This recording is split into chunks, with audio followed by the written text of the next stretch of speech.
Once upon a time, there was a rich merchant who had 3 sons and 3 daughters. Now, it wasn't just their beauty that people admired, but also their sweetness and kindness.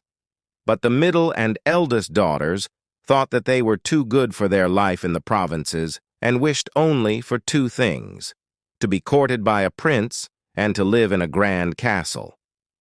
But the youngest, whom they called Beauty, loved nothing more than reading books and listening to music. And so the other sisters would sneer at her, saying, "Look at our little bookworm sister dreaming up imaginary princes and castles. Oh, if only we could live in a real castle and find a handsome prince to wed." One day the merchant lost his fortune and went bankrupt. Then the sisters complained that their lives were ruined and moaned about having to move to a small cottage outside of town. But Beauty said cheerily, "Don't be upset, sisters. We're going to need all of our energy to make our new house beautiful." And so, while the others grumbled, she worked hard, making bouquets of wildflowers to decorate the walls and singing as she swept the yard. She even brought her father a cup of tea out into the garden as he worked and told him stories to cheer him up. Then one day, the merchant heard that one of his ships had managed to return from its travels, and overjoyed, he sent his daughters to ask for whatever they wanted from the captain. The 2 elder sisters each asked for a magnificent gown, but Beauty simply asked for a single rose. The captain smiled and picked out a beautiful red rosebud for her. "Here you are, child. May its fragrance remind you of the sea and faraway lands." Beauty thanked him and ran off to plant the rose in her own garden. But when the merchant got back from his trip, he was in such a bad mood that he didn't notice how happy the rose made his youngest daughter. He scolded her for asking for such a silly thing and told her she'd have to pay for the rose with a heavy fine. And so Beauty started picking berries in the forest to sell in the market. On his way home, the merchant lost his way in a terrible storm and eventually found himself taking shelter in a mysterious palace.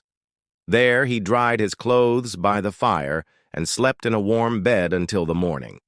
Next day he walked through the gardens and plucked a rose to take back with him. But suddenly a ferocious beast appeared before him and roared, "Who dares take my rose?"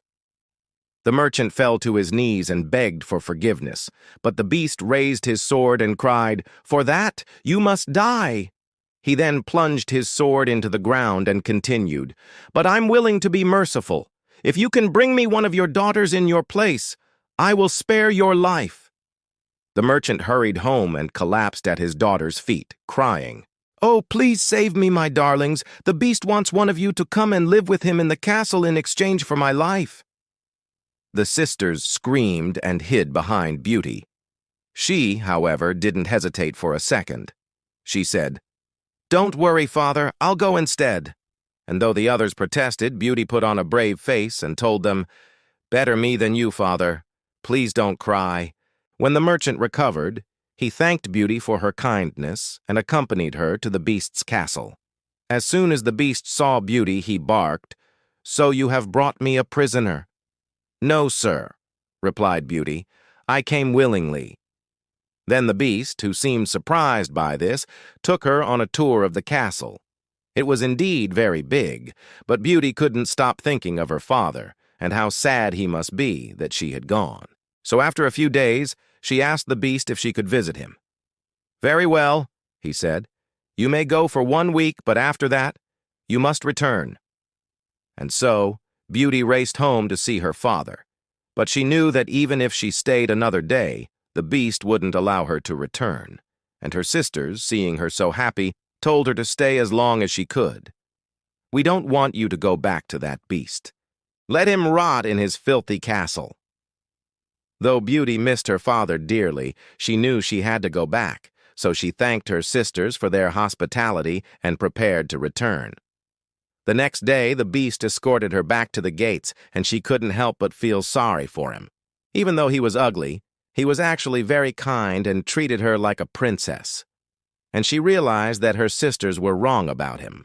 And so, when she reached the top of the stairs to leave, she turned around and said, "Actually, I've enjoyed my time here. Would you like me to stay a bit longer?" "Oh, but my father will get very worried if I don't return soon.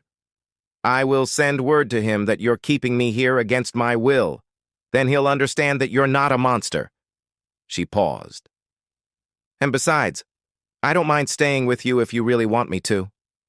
The beast was so happy that Beauty wanted to stay with him that he immediately transformed into a handsome prince. Then a beautiful fairy appeared and announced, "I knew that true love could break the spell. The beast is once again human, and the curse is lifted." As for Beauty, she and the prince were married in a beautiful ceremony and lived happily ever after. As for the two elder sisters, they continued to be jealous of Beauty and the prince, and the fairy turned them into stone statues as punishment for their envy. But when 10 years had passed and they finally learned humility, she gave them a second chance at life and made them mortal once again. Once upon a time, there was a king who had 3 daughters. The eldest was called the Princess of Gold. She loved to dress up in the finest robes and wear sparkling jewelry. The second was called the Princess of Silver. She loved to dance and sing and always wanted to be at the center of attention. But the youngest was called the Princess of Kindness. She was beautiful, yes, but most people loved her because of her caring heart. One day, a handsome prince came to the kingdom to meet the princesses and choose a bride. The Princess of Gold showed the prince her amazing collection of jewels and fine dresses. The Princess of Silver danced for him and sang him sweet songs. But the prince didn't seem impressed by either of them. And so, it was time for the Princess of Kindness to make an entrance. She greeted the prince warmly, inviting him to walk with her through the beautiful gardens. They talked for hours about kindness, compassion, and helping those in need. The prince was captivated by her gentle spirit and pure heart and asked her to marry him. And so, they were wed in a grand ceremony and lived happily ever after. Meanwhile, the Princess of Gold and the Princess of Silver felt miserable. They understood that their sister was better suited for the prince and that their own vanity had caused them to lose him.